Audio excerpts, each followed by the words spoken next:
اندھے پر کوئی حرج نہیں ہے اور نہ لنگڑے پر کوئی حرج ہے اور نہ مریض پر کوئی حرج ہے اور نہ خود تم پر اس بات میں کوئی حرج ہے کہ تم اپنے گھروں سے کھاؤ یا اپنے باپ کے گھروں سے یا اپنی بڑی ماں نانی دادی کے گھروں سے یا اپنے بھائیوں کے گھروں سے یا اپنی بہنوں کے گھروں سے یا اپنے چچاؤں کے گھروں سے یا اپنی پھپھیوں کے گھروں سے یا اپنے ماموؤں کے گھروں سے یا اپنی خالاؤں کے گھروں سے یا ان کے گھروں سے جن گھروں کی چابیاں تمہارے اختیار میں ہوں یا اپنے دوستوں کے گھروں سے۔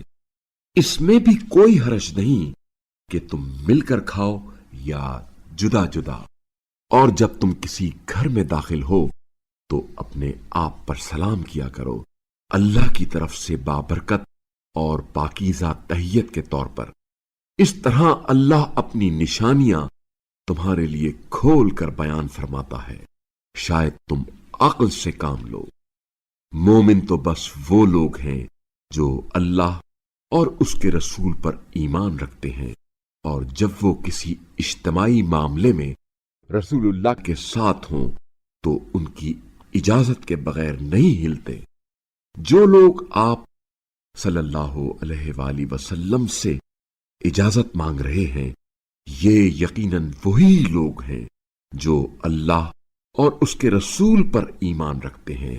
لہذا جب یہ لوگ اپنے کسی کام کے لیے آپ صلی اللہ علیہ وآلہ وسلم سے اجازت مانگے تو ان میں سے جسے آپ چاہیں اجازت دے دیں، اور ایسے لوگوں کے لیے اللہ سے مغفرت طلب کریں، بے شک اللہ بڑا بخشنے والا مہربان ہے۔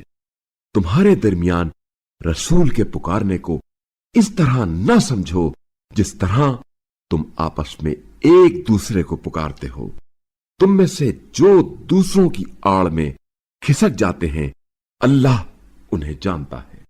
جو لوگ حکم رسول کی مخالفت کرتے ہیں انہیں اس بات کا خوف لاحق رہنا چاہیے کہ مبادا وہ کسی فتنے میں مبتلا ہو جائیں یا ان پر کوئی دردناک عذاب آ جائے۔ متوجہ رہو، آسمانوں اور زمین میں جو کچھ ہے سب اللہ کا ہے۔ اللہ جانتا ہے تم جس حال میں ہو، اور جس دن انہیں اس کی طرف پلٹا دیا جائے گا تو وہ انہیں بتائے گا کہ وہ کیا کرتے رہے ہیں، اور اللہ کو ہر چیز کا خوب علم ہے۔